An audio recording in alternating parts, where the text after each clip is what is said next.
L'Ecclésiaste, chapitre 1.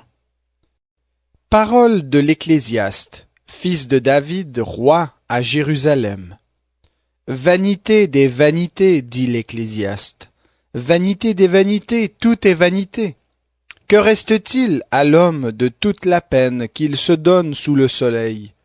Une génération s'en va, une génération vient, et la terre subsiste toujours. Le soleil se lève, le soleil se couche, il aspire à retourner vers le lieu d'où il se lèvera. Allant vers le sud, tournant vers le nord, tournant ainsi va le vent qui reprend ses circuits. Tous les fleuves vont à la mer, et la mer n'est point remplie. Vers le lieu où ils coulent, les fleuves continuent à couler. Toute chose se fatigue au-delà de tout ce qu'on peut dire. L'œil ne se rassasie pas de voir, et l'oreille ne se lasse pas d'entendre. Ce qui a été, c'est ce qui sera, et ce qui s'est fait, c'est ce qui se fera. Il n'y a rien de nouveau sous le soleil. Y a-t-il une chose dont on dise « Vois ceci, c'est nouveau » Elle a déjà eu lieu dans les siècles qui nous ont précédés. On n'a point souvenir du passé, et ce qui arrivera dans l'avenir ne laissera pas de souvenir chez ceux qui viendront dans la suite. Moi, l'Ecclésiaste, je suis devenu roi sur Israël à Jérusalem. J'ai pris à cœur de rechercher et d'explorer par la sagesse tout ce qui se fait sous le soleil. C'est un souci fâcheux que Dieu donne aux humains comme moyen d'humiliation. J'ai vu tous les ouvrages qui se font sous le soleil. Voici que tout est vanité et poursuite du vent. Ce qui est courbé ne peut être redressé, et ce qui manque ne peut être porté au compte. J'ai dit en mon cœur, ainsi, moi j'ai développé et amassé plus de sagesse que tous ceux qui étaient avant moi sur Jérusalem. Et mon cœur a vu beaucoup de sagesse et de science. J'ai pris à cœur de connaître la sagesse et de connaître la démence et la folie. J'ai reconnu que cela aussi est poursuite du vent. Car avec beaucoup de sagesse, on a beaucoup de tracas, et plus on a de science, plus on a de tourments. L'Ecclésiaste, chapitre 2.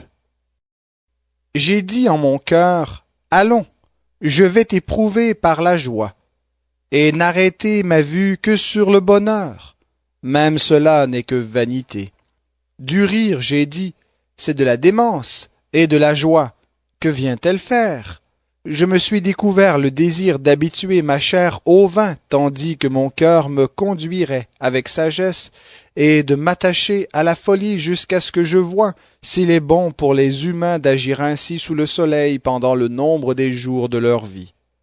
J'ai exécuté de grands ouvrages, je me suis bâti des maisons, je me suis planté des vignobles, je me suis fait des jardins et des parcs, et j'y ai planté toutes sortes d'arbres fruitiers.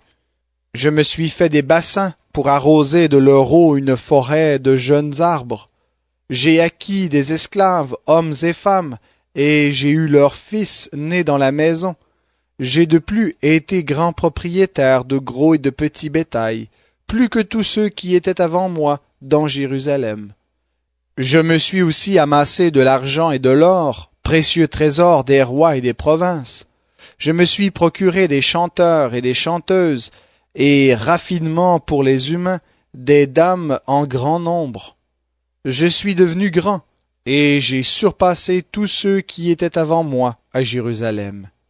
Et même ma sagesse demeurait avec moi.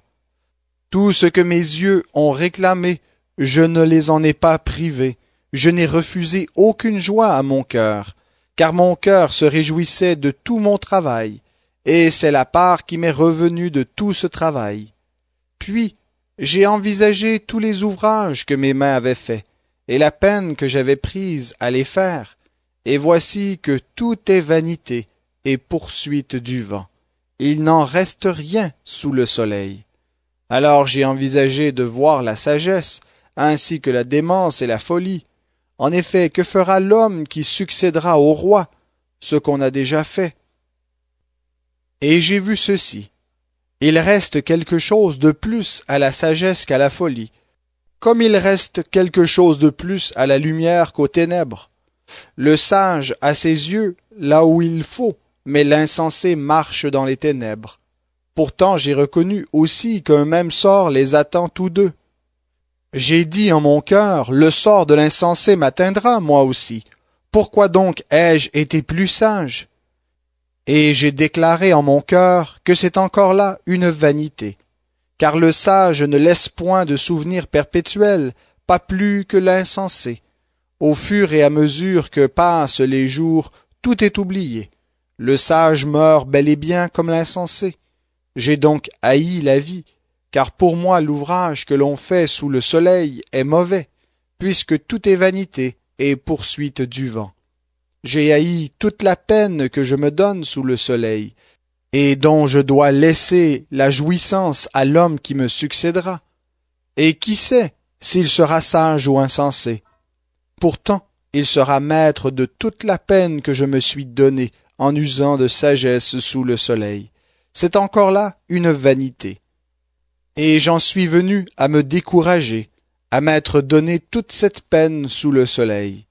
Y a-t-il un homme qui ait peiné avec sagesse, science et succès? Voilà que sa part est donnée à un homme qui n'y a pris aucune peine. C'est encore là une vanité et un grand mal. Que revient-il, en effet, à l'homme de toute la peine et de la préoccupation qu'il s'est donnée sous le soleil? Tous ses jours ne sont que tourments, ses soucis le tracassent, son cœur n'a pas de repos, même pendant la nuit. C'est là encore une vanité. Il n'y a de bon pour l'homme que de manger et de boire, et de voir pour lui-même le bon côté de sa peine, mais j'ai vu que cela aussi vient de la main de Dieu. Qui, en effet, peut manger et jouir, sauf moi?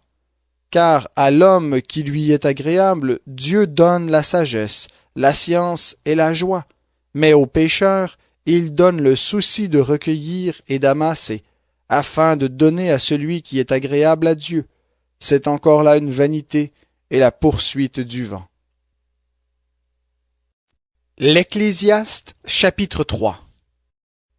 Il y a un moment pour tout, un temps pour toute chose sous le ciel, un temps pour enfanter et un temps pour mourir, un temps pour planter et un temps pour arracher le plant, un temps pour tuer et un temps pour guérir, un temps pour démolir et un temps pour bâtir, un temps pour pleurer et un temps pour rire, un temps pour se lamenter et un temps pour danser, un temps pour jeter des pierres et un temps pour ramasser des pierres, un temps pour étreindre et un temps pour s'éloigner de l'étreinte, un temps pour chercher et un temps pour perdre, un temps pour garder et un temps pour jeter, un temps pour déchirer et un temps pour recoudre, un temps pour se taire et un temps pour parler, un temps pour aimer et un temps pour haïr, un temps de guerre et un temps de paix.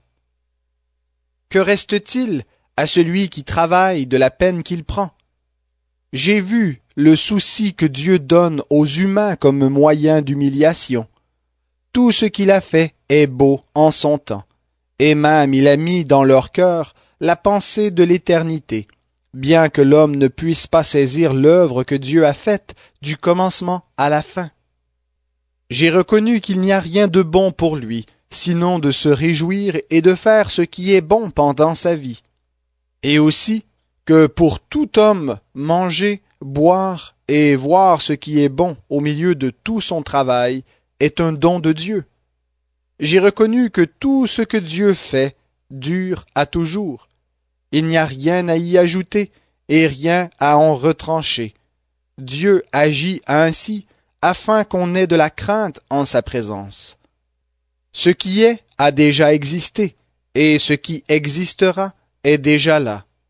Dieu ramène ce qui a disparu. Voici encore ce que j'ai vu sous le soleil. À la place du droit, là est la méchanceté. À la place de la justice, là est la méchanceté.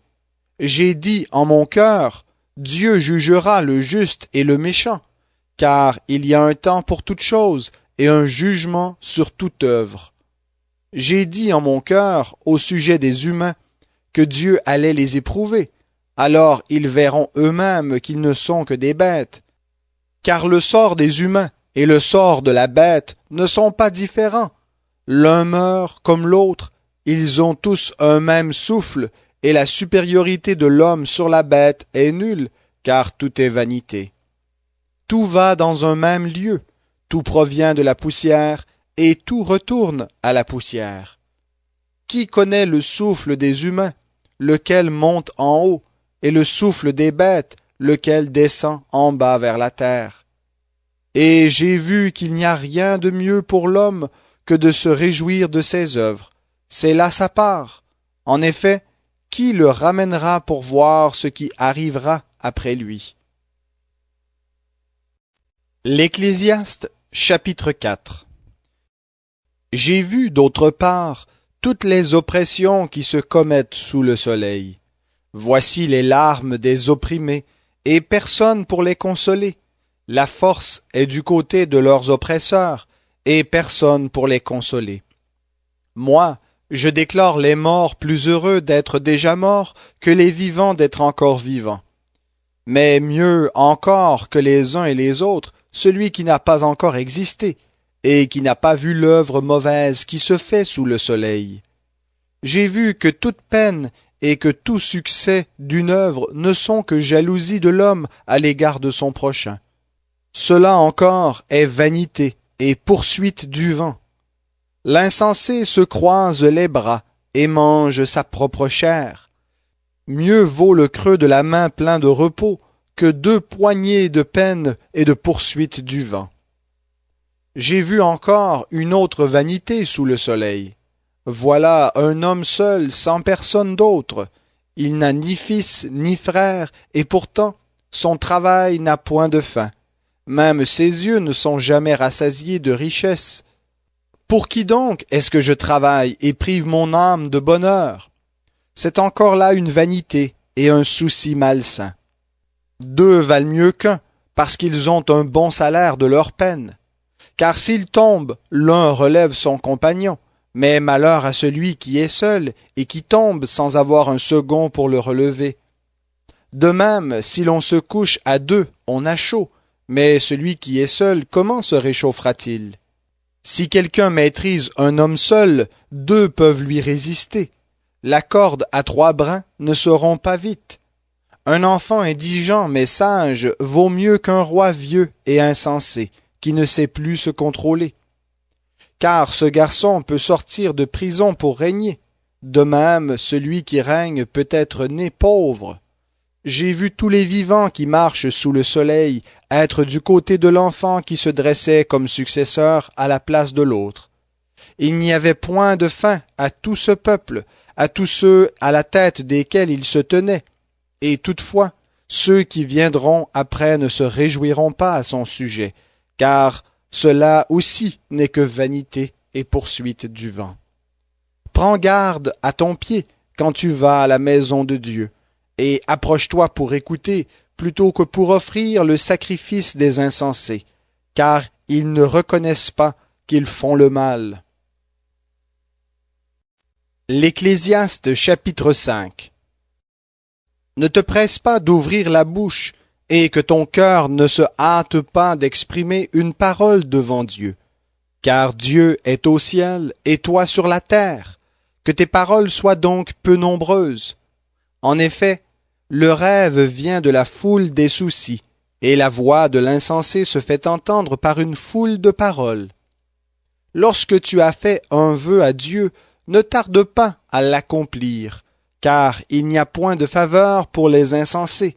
Accomplis le vœu que tu as fait.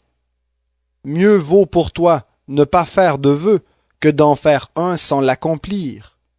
Ne permets pas à ta bouche de faire pécher tout ton corps, et ne dis pas en présence de l'envoyé que c'est une inadvertance. Pourquoi Dieu devrait-il s'irriter de tes paroles et ruiner l'œuvre de tes mains? Car dans la foule des rêves, il y a des vanités, de même quand il y a beaucoup de paroles. C'est pourquoi crains Dieu. Si tu vois dans une province qu'on opprime le pauvre et qu'on viole le droit et la justice, Ne t'étonne pas de la chose, car un grand protège un autre grand, et il en est encore de plus grands au-dessus d'eux. Les produits de la terre sont pour tous, même un roi est tributaire de la campagne. Celui qui aime l'argent n'est pas rassasié par l'argent. Celui qui aime le faste n'a pas de revenu. C'est encore là une vanité. Quand les biens se multiplient, ceux qui en mangent se multiplient aussi. Quel bénéfice en ont les propriétaires, sinon qu'ils le voient de leurs yeux? Le sommeil du travailleur est doux, qu'il ait peu ou beaucoup à manger, mais la satiété du riche ne le laisse pas dormir. Il est un malheur funeste que j'ai vu sous le soleil, la richesse que son propriétaire garde pour son malheur. Cette richesse se perd par une mauvaise affaire. Le fils qu'il avait engendré n'a plus rien en main. Comme il est sorti du sein maternel, il s'en retourne nu comme il était venu. Il n'emportera de sa peine rien qu'il puisse emmener dans sa main. C'est encore là un malheur funeste. Il s'en ira exactement comme il est venu. Et que lui restera-t-il après avoir peiné pour du vent? Il consume ainsi toutes ses journées dans les ténèbres, beaucoup de tracas, de souffrances et d'irritations. Voici ce que j'ai vu. C'est déjà bien beau pour l'homme de manger, de boire et de voir le bonheur au milieu de toute la peine qu'il se donne sous le soleil, pendant le nombre des jours de vie que Dieu lui a donné, car c'est là sa part. D'ailleurs, pour tout homme à qui Dieu a donné richesse et ressources, et qu'il laisse maître de s'en nourrir, d'en prendre sa part et de se réjouir au milieu de sa peine, c'est là un don de Dieu. En effet, quand il n'aura plus grand-chose, il se souviendra des jours de sa vie, où Dieu lui répondait par la joie du cœur. L'Ecclésiaste, chapitre 6. Il est un malheur que j'ai vu sous le soleil et qui accable l'homme. Il y a tel homme à qui Dieu a donné richesse, ressources et gloire, à qui rien ne manque de tout ce qu'il désire. Mais Dieu ne l'a pas laissé maître de s'en nourrir, car c'est un étranger qui s'en nourrira. C'est là une vanité et un grand malheur. Si un homme engendrait 100 fils, vivait un grand nombre d'années, quelque nombreux que soient les jours de sa vie, si son âme ne se rassasie pas de bonheur et qu'il n'ait même pas de sépulture, je dis que l'avorton est plus heureux que lui. Car celui-ci est venu en vain, il s'en va dans les ténèbres, et son nom reste couvert de ténèbres. Il n'a ni vu ni connu le soleil. Il y a plus de repos pour lui que pour l'autre. Qu'est-ce que vivre 2 fois 1000 ans sans jouir du bonheur? Tout ne va-t-il pas dans un même lieu?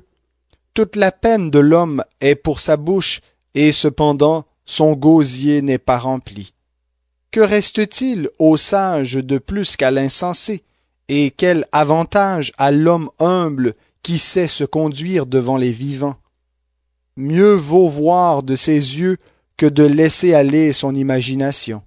C'est encore là une vanité et la poursuite du vent. Ce qui existe a déjà été appelé par son nom, et l'on sait ce qu'est l'homme. Il ne peut contester avec plus puissant que lui. Quand il y a beaucoup de paroles, il y a beaucoup de vanité. Qu'en reste-t-il à l'homme? Qui donc sait ce qui est bon pour l'homme pendant la vie, pendant le nombre des jours de sa vaine existence, qu'il mène comme une ombre, et qui peut annoncer à l'homme ce qui sera après lui sous le soleil?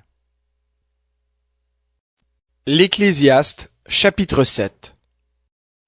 Bonne renommée vaut mieux que l'huile parfumée, et le jour de la mort que le jour de la naissance. Mieux vaut aller dans une maison de deuil que d'aller dans une maison de festin. Dans celle-là se trouve la fin de tout homme, et le vivant en prend conscience. Mieux vaut le chagrin que le rire, car malgré un visage triste, le cœur peut être heureux. Le cœur des sages est dans la maison de deuil, et le cœur des insensés dans la maison de joie. Mieux vaut écouter le reproche du sage qu'être homme à écouter la chanson des insensés. Comme les sarments crépitent sous la marmite, ainsi est le rire des insensés, c'est encore là une vanité. L'oppression affole le sage, et les cadeaux font perdre le sens. Mieux vaut l'aboutissement d'une affaire que son commencement. Mieux vaut un esprit patient qu'un esprit hautain. Ne te presse pas d'être mécontent dans ton esprit, car le mécontentement repose dans le sein des insensés. Ne dis pas « D'où vient que les jours d'autrefois étaient meilleurs que ceux-ci ?» car ta question ne proviendrait pas de la sagesse. La sagesse vaut mieux qu'un héritage, et même davantage pour ceux qui voient le soleil. Car à l'ombre de la sagesse, on est comme à l'ombre de l'argent.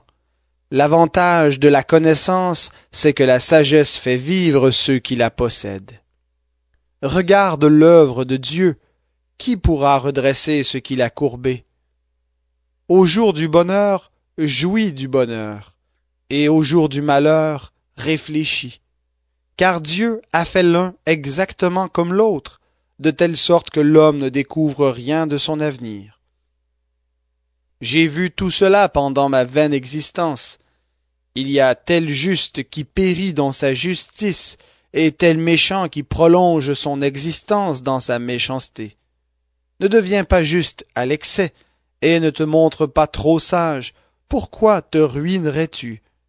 Ne sois pas méchant à l'excès, et ne deviens pas insensé. Pourquoi mourrais-tu avant ton temps? Il est bon que tu retiennes ceci sans laisser échapper cela, car celui qui craint Dieu trouve une issue en toute situation. La sagesse rend le sage plus fort que 10 gouverneurs qui sont dans une ville. Certes, il n'y a sur la terre point d'homme juste qui fasse le bien et qui ne pêche jamais. Ne prends donc pas à cœur toutes les paroles qu'on dit, de peur que tu n'entendes ton serviteur te maudire, car ton cœur reconnaît que tu as toi-même bien des fois maudit les autres. J'ai éprouvé tout cela par la sagesse. J'ai dit, j'aurai de la sagesse, mais elle reste loin de moi.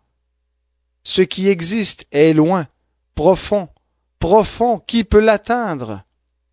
J'en suis venu de tout mon cœur à connaître, à explorer et à chercher la sagesse et la raison, à connaître aussi la méchanceté, l'insanité, la folie et la démence. Or j'ai trouvé plus amère que la mort la femme qui est un piège, dont le cœur est un filet et dont les mains sont des liens. Celui qui est agréable à Dieu lui échappe, mais le pécheur deviendra sa capture. Voici ce que j'ai trouvé, dit l'Ecclésiaste, en examinant les choses, une à une, pour en trouver la raison. Voici ce que mon âme cherche encore, et que je n'ai pas trouvé. J'ai trouvé un homme entre 1000, mais une femme entre elles toutes, je ne l'ai pas trouvée. Seulement, voici ce que j'ai trouvé, c'est que Dieu a fait les hommes droits, mais ils ont cherché bien des subtilités. L'Ecclésiaste, chapitre 8. Qui est comme le sage, et qui connaît l'explication des choses? La sagesse de l'homme éclaire son visage, et la sévérité de sa face est changée. Je dis, observe l'ordre du roi, et cela à cause du serment de Dieu. Ne te presse pas de t'éloigner de sa présence, et ne persiste pas dans une mauvaise cause, car il fait tout ce qui lui plaît. Quelle qu'elle soit, la parole du roi fait autorité. Qui donc lui dira « Que fais-tu » ? Celui qui observe le commandement ne connaîtra pas de mauvaise cause, et le cœur sage connaîtra le temps opportun et le jugement. Car il y a pour toute chose un temps et un jugement, quand le malheur accable l'homme. En effet, il ne sait point ce qui arrivera. Qui donc lui annoncera comment cela arrivera? L'homme n'est pas maître de son souffle pour le retenir, et il n'a aucune autorité sur le jour de la mort. Il n'y a point de rémission dans ce combat, et la méchanceté ne donne à ceux qui l'exercent aucune échappatoire. J'ai vu tout cela en prenant à cœur tout l'ouvrage qui se fait sous le soleil. Il y a un temps où l'homme se rend maître de l'homme pour son malheur. Alors j'ai vu des méchants recevoir la sépulture et s'en aller. On venait du lieu saint en oubliant dans la ville comment ils avaient agi. C'est encore là une vanité, parce qu'une sentence contre une mauvaise action n'est point exécutée promptement. Le cœur des humains au-dedans d'eux est rempli du désir de faire le mal. Cependant, quoique le pécheur fasse 100 fois le mal et y prolonge ses jours, moi je reconnais tout de même que le bonheur est pour ceux qui craignent Dieu, parce qu'ils ont de la crainte en sa présence. Mais le bonheur n'est pas pour le méchant, et il ne prolongera pas ses jours, pas plus que l'ombre, parce qu'il n'a point de crainte en présence de Dieu. Il est une vanité qui se fait sur la terre, c'est qu'il y a des justes dont le sort est conforme à l'œuvre des méchants, et des méchants dont le sort est conforme à l'œuvre des justes. Je dis que c'est encore là une vanité. J'ai donc fait l'éloge de la joie, parce qu'il n'y a rien de bon pour l'homme sous le soleil, sinon de manger, de boire et de se réjouir. C'est là ce qui doit l'accompagner dans son travail pendant les jours de la vie que Dieu lui donne sous le soleil. Lorsque j'ai pris à cœur de connaître la sagesse et de voir le souci que l'on se fait sur la terre, car les yeux de l'homme ne voient le sommeil ni de jour ni de nuit, j'ai vu toute l'œuvre de Dieu. Eh bien, l'homme ne peut pas trouver l'œuvre qui se fait sous le soleil. Ce que l'homme cherche avec peine, il ne le trouvera pas. Et même si le sage prétend connaître, il ne peut pas trouver. L'Ecclésiaste, chapitre 9. Tout cela je l'ai pris à cœur, et voici ce que j'ai éprouvé. C'est que les justes, les sages et leur labeur sont dans la main de Dieu. Et l'amour aussi bien que la haine, l'homme n'en sait rien, tout peut être envisagé. Tout arrive également à tous, même sort pour le juste et pour le méchant, pour celui qui est bon et pur et pour celui qui est impur, pour celui qui offre un sacrifice et pour celui qui n'offre point de sacrifice. Il en est du bon comme du pécheur, de celui qui prête serment comme de celui qui craint le serment. Voici un mal parmi tout ce qui se fait sous le soleil, c'est qu'il y a pour tous un même sort, et aussi le cœur des humains est rempli de mal, et la démence est dans leur cœur pendant leur vie. Après quoi, ils vont chez les morts. En effet, celui qui est associé à tous les vivants peut avoir confiance, et même un chien vivant vaut mieux qu'un lion mort. Les vivants, en effet, savent qu'ils mourront, mais les morts ne savent rien, et pour eux il n'y a plus de salaire puisque leur souvenir est oublié. Leur amour, leur haine et leur jalousie ont déjà péri, et ils n'auront plus jamais aucune part à tout ce qui se fait sous le soleil. Va, mange avec joie ton pain, et bois de bon cœur ton vin, car Dieu a déjà agréé tes œuvres. Qu'en tout temps tes vêtements soient blancs, et que l'huile ne manque pas sur ta tête. Jouis de la vie avec la femme que tu aimes, pendant tous les jours de la vaine existence que Dieu t'a donnée sous le soleil, pendant tous les jours de vanité, car c'est ta part dans la vie au milieu de la peine que tu te donnes sous le soleil. Tout ce que ta main trouve à faire avec force, fais-le, car il n'y a ni activité, ni raison, ni science, ni sagesse dans le séjour des morts où tu vas. J'ai encore vu, sous le soleil, que la course n'est pas au plus agile, ni la guerre au plus vaillant, ni le pain au plus sage, ni la richesse au plus intelligent, ni la faveur au plus savant, car les circonstances bonnes ou mauvaises surviennent pour eux tous. Filet néfaste, ou les oiseaux qui sont pris au piège, comme eux, les humains sont enlacés à l'heure néfaste qui s'abat sur eux tout à coup. J'ai aussi vu sous le soleil cet exemple de sagesse qui m'a paru remarquable. Il y avait une petite ville avec peu d'hommes. Un roi puissant marcha sur elle, l'investit et construisit contre elle de vastes retranchements. Il s'y trouvait un homme pauvre et sage qui aurait pu délivrer la ville par sa sagesse. Et personne ne s'est souvenu de cet homme pauvre. J'ai dit, la sagesse vaut mieux que la vaillance. Cependant, la sagesse du pauvre est méprisée, et ses paroles ne sont point écoutées. Les paroles des sages écoutées dans le calme valent mieux que le cri de celui qui domine parmi les insensés.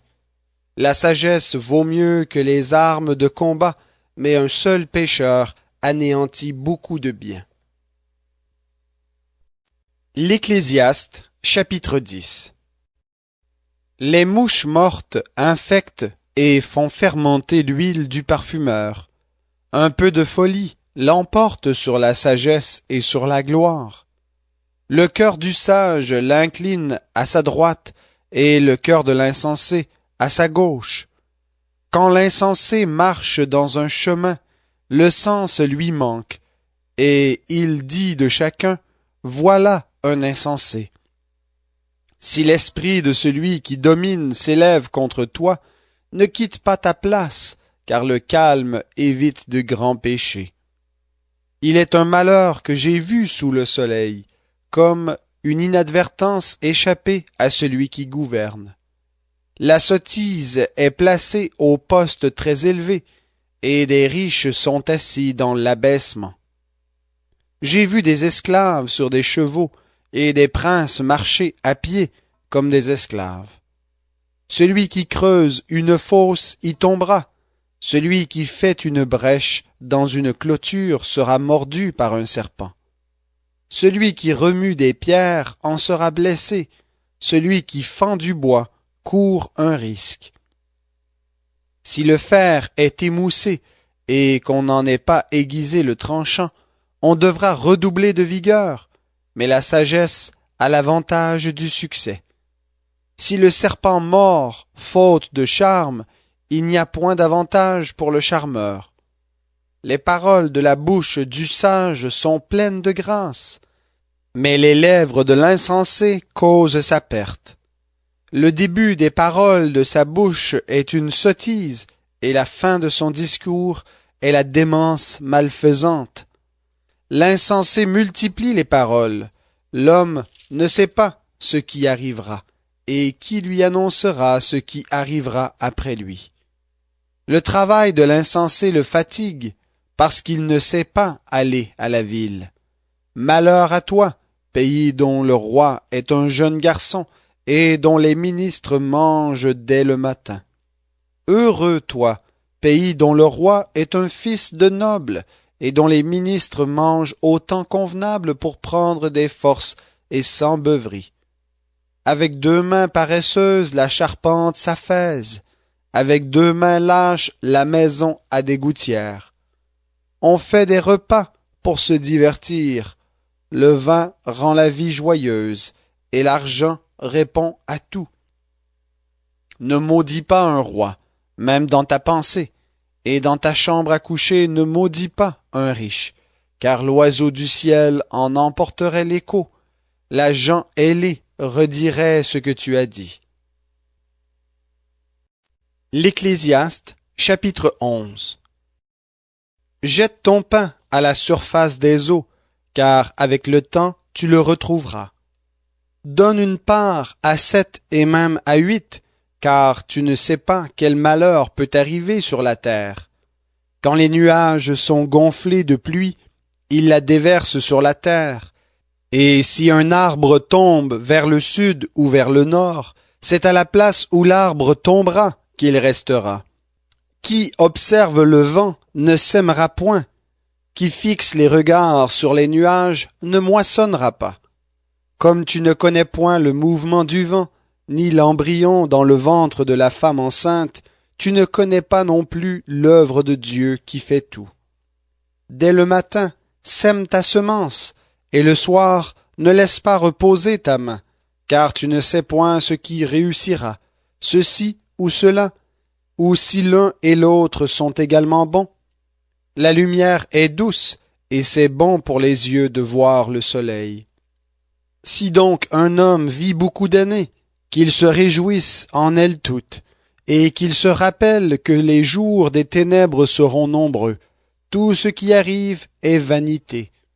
Jeune homme, réjouis-toi pendant ton adolescence, que ton cœur te rende heureux pendant les jours de ta jeunesse.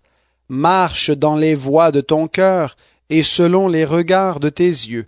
Mais sache que pour tout cela, Dieu te fera venir en jugement. Écarte de ton cœur le tracas et éloigne le mal de ton corps, car l'adolescence et l'aurore sont vanité. L'Ecclésiaste, chapitre 12.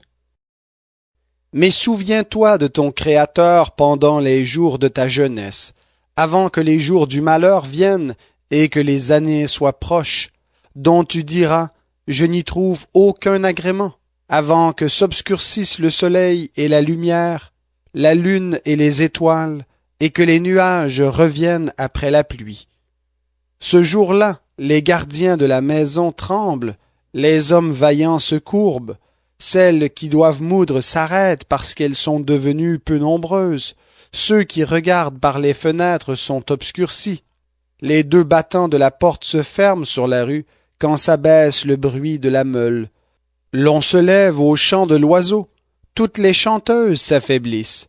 L'on craint ce qui est élevé, l'on a des terreurs en chemin. L'amandier fleurit, la sauterelle devient pesante, la câpre n'a plus d'effet, car l'homme s'en va vers sa demeure éternelle. Et les pleureurs circulent dans la rue, avant que le cordon d'argent se détache, que le globe d'or se casse, que la jarre se brise sur la source, et que la roue se casse sur la citerne, avant que la poussière retourne à la terre, comme elle y était, et que l'esprit retourne à Dieu qui l'a donné. Vanité des vanités, dit l'Ecclésiaste, tout est vanité. Outre que l'Ecclésiaste fut un sage, il a encore enseigné la connaissance au peuple. Il a écouté, sondé, mis en ordre un grand nombre de proverbes.